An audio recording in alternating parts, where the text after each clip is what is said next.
The easiest thing I've done was to get out from under the labels and to live the life that I live. The most difficult thing I've ever done was to believe that I can do it.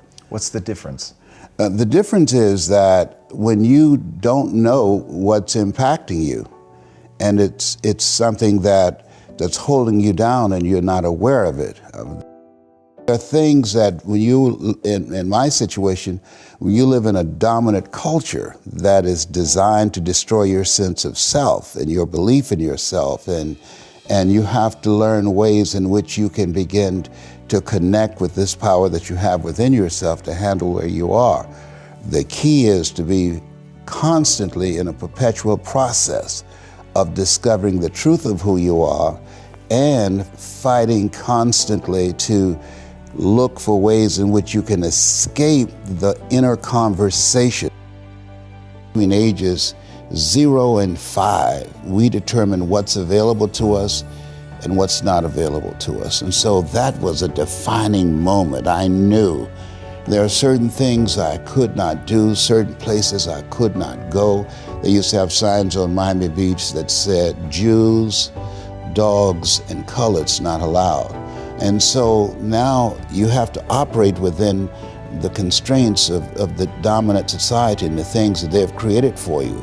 And it's a challenge to see yourself beyond that and to work to get outside of that, even after those laws have changed, because that has become so much a part of you. You unconsciously operate within the parameters of what has been put in place. Like you're driving on the expressway, the 405, and you'll get off on an exit that you weren't going in that direction, but you unconsciously did it because you've done it so many times that many people, because they're not making a conscious, deliberate, determined effort to think outside of what life has thrown at them, they end up doing the same thing over and over and over again. Einstein said that thinking that has brought me this far has created some problems that this thinking can't solve. And so through relationships, through reading, through studies, through goals and dreams beyond your comfort zone, it allows you to begin to live out of your imagination as opposed to out of your history. Disney said, the imagination is a preview of what's to come. That they have to expose themselves to something that will give them a different vision of themselves. And in addition to that, they have to put themselves in a community of what I call OQP, only quality people. A gentleman who dramatically transformed my life, I was a junior at Booker T. Washington High School in Miami, Florida, and I went in his class looking for another friend, and he said, go to the board and work this problem out for me. I said, sir, I can't do that. He said, why not? I said, I'm not one of your students. He said, do it anyhow. And the other kids started laughing, saying, he's Leslie, he's DT. And he said, what's DT? His brother is smart, but he's the dumb twin. And I said, I am, sir. And he came from behind his desk and he pointed at me, he said, don't you ever say that again. Someone's opinion of you does not have to become your reality.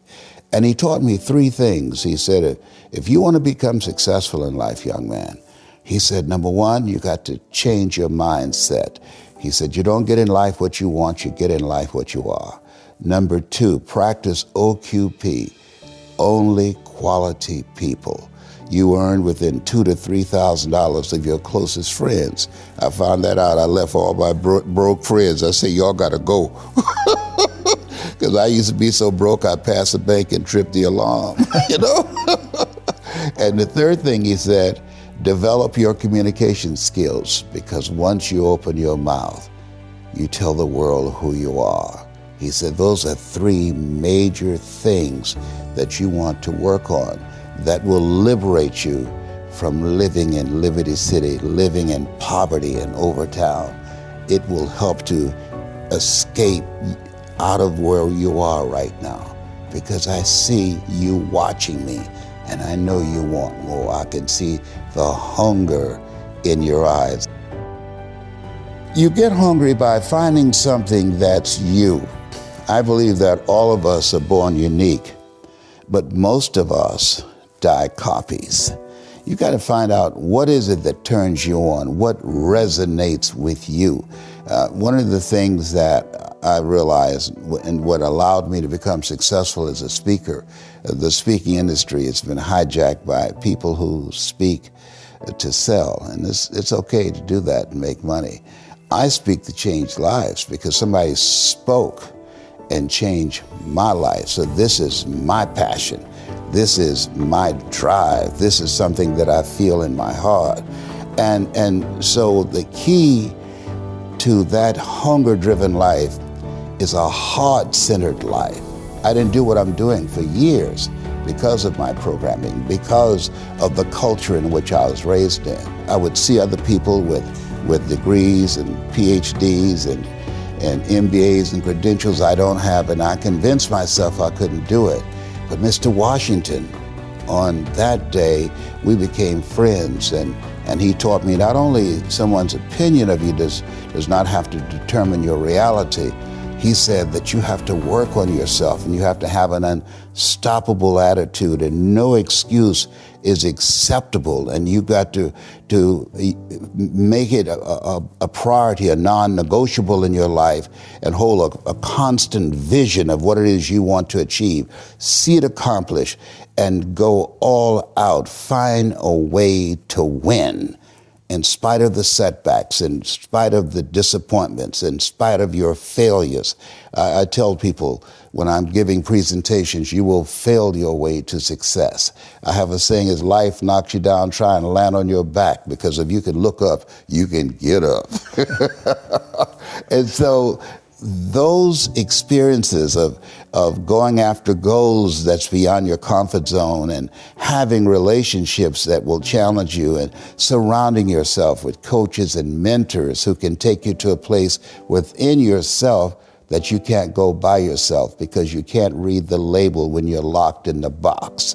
And so those experiences, they challenge you to go to that next level and continue to move forward in your life, doing new and exciting things that eye has not seen, ear has not heard, nor is in the heart of mankind what God has in store for you when you live a heart-centered life, deciding that you're going to live a life that will outlive you. You're going to live a life that counts, a life that will build a legacy and change the planet. You know, Horace Mann said, we should be ashamed to die until we've made some major contribution to humankind. And so my goal is to make a major contribution to humankind.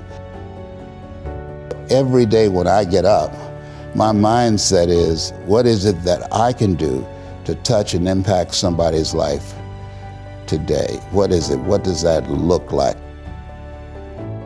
Don't live the life that has been given you.